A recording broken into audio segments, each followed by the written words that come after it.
सच्चिदानन्दरूपाय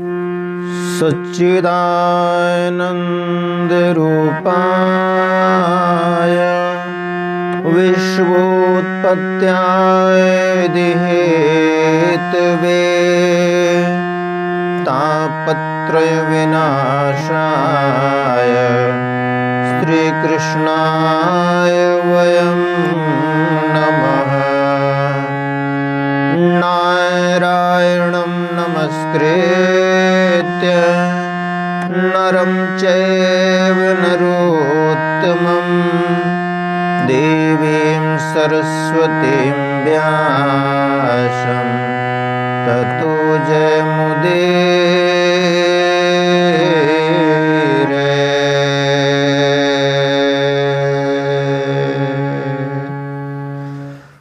परम आदरणीय श्रोतागण, सादर नमन। आशा करता हूँ आप स्वस्थ एवं प्रसन्न मुद्रा में होंगे।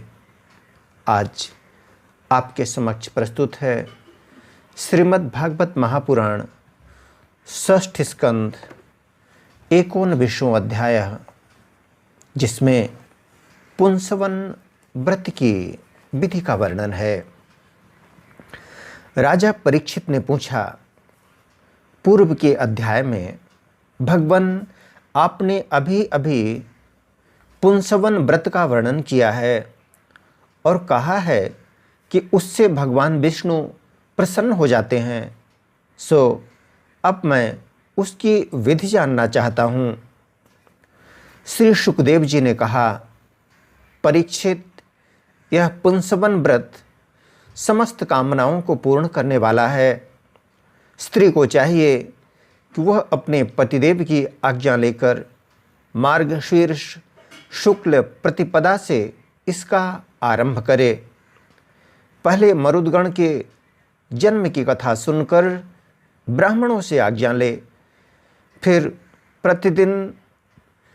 प्रतिदिन सवेरे दातून आदि से दांत साफ करके स्नान करे, 2 श्वेत वस्त्र धारण करे और आभूषण भी पहन ले।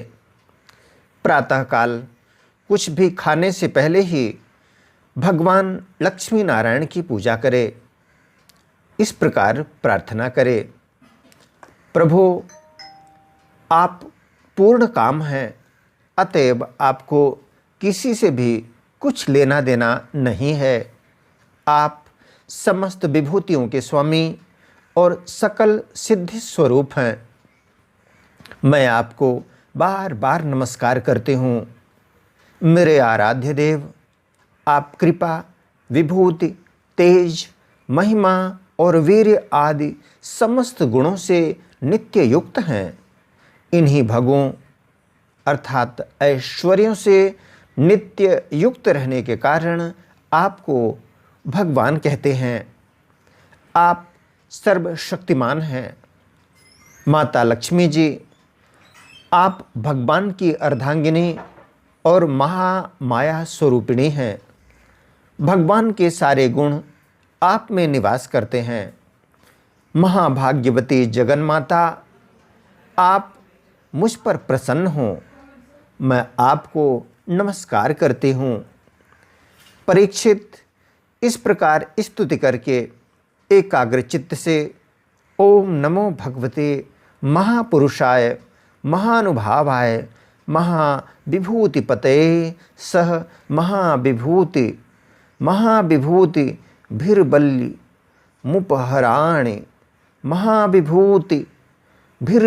मुपहराणि ओंकार स्वरूप महानुभाव समस्त महाविभूतियों के स्वामी भगवान पुरुषोत्तम को और उनकी महाविभूतियों को मैं नमस्कार करती हूँ और उन्हें पूजोपहार की सामग्री समर्पण करती हूँ। इस मंत्र के द्वारा प्रतिदिन स्थिर चित्त से विष्णु भगवान का आवाहन, अर्घ्य, पाद्य, आचमन, स्नान, वस्त्र, यज्ञोपवीत, आभूषण, गंध, पुष्प, धूप, दीप और नैवेद्य आदि निवेदन करके पूजन करे।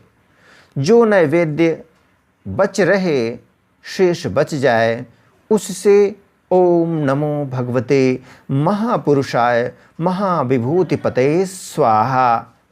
महान ऐश्वर्यों के अधिपति भगवान पुरुषोत्तम को नमस्कार है। मैं उन्हीं के लिए इस हविष्य का हवन कर रही हूँ। यह मंत्र बोलकर अग्नि में 12 आहुतियाँ दे। परीक्षित, जो सब प्रकार की संपत्तियों को प्राप्त करना चाहता हो उसे चाहिए कि प्रतिदिन भक्ति भाव से भगवान लक्ष्मी नारायण की पूजा करे, क्योंकि वे ही दोनों समस्त अभिलाषाओं के पूर्ण करने वाले एवं श्रेष्ठ वरदानी हैं। इसके बाद भक्ति भाव से भरकर बड़ी नम्रता से भगवान को साष्टांग दंडवत करे। 10 बार पूर्वोक्त मंत्र का जप करे और फिर इस स्तोत्र का पाठ करे। हे लक्ष्मी नारायण, आप दोनों सर्वव्यापक और संपूर्ण चराचर जगत के अंतिम कारण हैं। आपका और कोई कारण नहीं है। भगवान माता लक्ष्मी जी आपकी माया शक्ति हैं। यही स्वयं अव्यक्त प्रकृति भी हैं। इनका पार पाना अत्यंत कठिन है। प्रभु, आप ही इन महामाया के अधीश्वर हैं और आप ही स्वयं परम पुरुष हैं। आप समस्त यज्ञ हैं और ये हैं यज्ञ क्रिया। आप समस्त यज्ञ हैं और ये हैं यज्ञ क्रिया। आप फल के भोक्ता हैं और ये हैं उसको उत्पन्न करने वाली क्रिया। माता लक्ष्मी जी तीनों गुणों की अभिव्यक्ति हैं और आप उन्हें व्यक्त करने वाले और उनके भोक्ता हैं। आप समस्त प्राणियों के आत्मा हैं और लक्ष्मी जी शरीर, इंद्रिय और अंतःकरण हैं। माता लक्ष्मी जी नाम एवं रूप हैं और आप नाम रूप दोनों के प्रकाशक तथा आधार हैं। प्रभु, आपकी कीर्ति पवित्र है। आप दोनों ही त्रिलोकी के वरदानी परमेश्वर हैं। अतः मेरी बड़ी बड़ी आशा अभिलाषाएं आपकी कृपा से पूर्ण हों। परीक्षित, इस प्रकार परम वरदानी भगवान लक्ष्मी नारायण की स्तुति करके वहाँ से नैवेद्य हटा दे और आचमन करा के पूजा करे। तदनंतर भक्ति भाव भरित हृदय से भगवान की स्तुति करे और यज्ञाभिषेक को सूंघकर फिर भगवान की पूजा करे। भगवान की पूजा के बाद अपने पति को साक्षात भगवान समझकर परम प्रेम से उनकी प्रिय वस्तुएं सेवा में उपस्थित करे। पति का भी यह कर्तव्य है कि वह आंतरिक प्रेम से अपनी पत्नी के प्रिय पदार्थ ला ला कर उसे दे और उसके छोटे बड़े सब प्रकार के काम करता रहे। परीक्षित, पति पत्नी में से एक भी कोई काम करता है तो उसका फल दोनों को होता है। इसलिए यदि पत्नी रजोधर्म आदि के समय यह व्रत करने के अयोग्य हो जाए तो बड़ी एकाग्रता और सावधानी से पति को ही इसका अनुष्ठान करना चाहिए। यह भगवान विष्णु का व्रत है। इसका नियम लेकर बीच में कभी नहीं छोड़ना चाहिए। जो भी यह नियम ग्रहण करे वह प्रतिदिन माला, चंदन, नैवेद्य और आभूषण आदि से भक्तिपूर्वक ब्राह्मण और सुहागिनी स्त्रियों का पूजन करे तथा भगवान विष्णु की भी पूजा करे। इसके बाद भगवान को उनके धाम में पधरा दे, विसर्जन कर दे। तदनंतर आत्मशुद्धि और समस्त अभिलाषाओं की पूर्ति के लिए पहले से ही उन्हें निवेदित किया हुआ प्रसाद ग्रहण करे। साध्वी स्त्री इस विधि से 12 महीनों तक पूरे साल भर इस व्रत का आचरण करके मार्गशीर्ष की अमावस्या को उद्यापन संबंधी उपवास और पूजन आदि करे।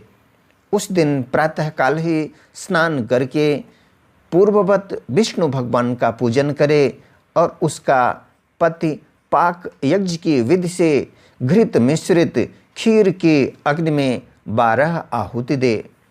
इसके बाद जब ब्राह्मण प्रसन्न होकर उसे आशीर्वाद दें तो बड़े आदर से सिर झुकाकर उन्हें स्वीकार करे।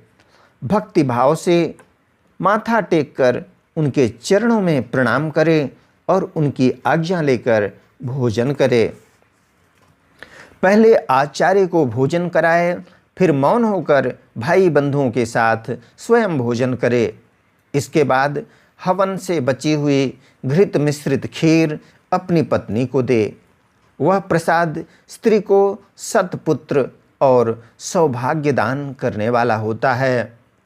परीक्षित, भगवान के इस पुंसवन व्रत का जो मनुष्य विधिपूर्वक अनुष्ठान करता है उसे यहीं उसकी मनचाही वस्तु मिल जाती है।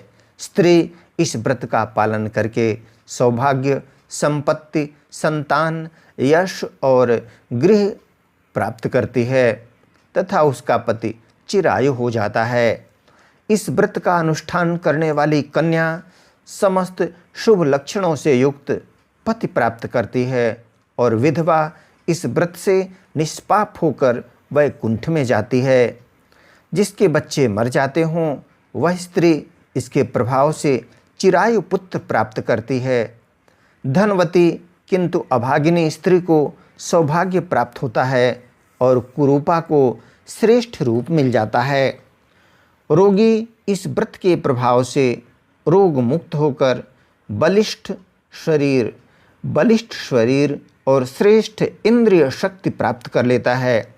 जो मनुष्य मांगलिक श्राद्ध कर्मों में इसका पाठ करता है उसके पितर और देवता अनंत तृप्ति लाभ करते हैं। वे संतुष्ट होकर हवन के समाप्त होने पर व्रती की समस्त इच्छाएं पूर्ण कर देते हैं। ये सब तो संतुष्ट होते ही हैं, समस्त यज्ञों के एकमात्र भोक्ता भगवान लक्ष्मी नारायण भी संतुष्ट हो जाते हैं और व्रती की समस्त अभिलाषाएं पूर्ण कर देते हैं। परीक्षित, मैंने तुम्हें मरुदगण की आदरणीय और पुण्यप्रद जन्म कथा सुनाई और साथ ही दिति के श्रेष्ठ पुंसवन व्रत का वर्णन भी सुना दिया। इति श्रीमद्भागवते महापुराणे वैयासिक्यामष्टादशसाहस्र्यां पारमहंस्यां संहितायां षष्ठस्कन्धे पुंसवन व्रत कथनम नामैकोनविंशोऽध्याय। बोलो वृंदावन बिहारी लाल की जय। यदक्षर पदभ्रष्टं मात्राहीनं च यद् भवेत् तत्सर्वं क्षम्यतां देव प्रसीद परमेश्वर। वीडियो देखने के लिए धन्यवाद एवं आभार। जय हिंद, जय जगत। आपका जीवन मंगलमय हो। इस तरह से षष्ठ स्कंध संपूर्ण होता है। इति षष्ठः स्कंधः समाप्तः। ओम हरि ओम तत्सत्।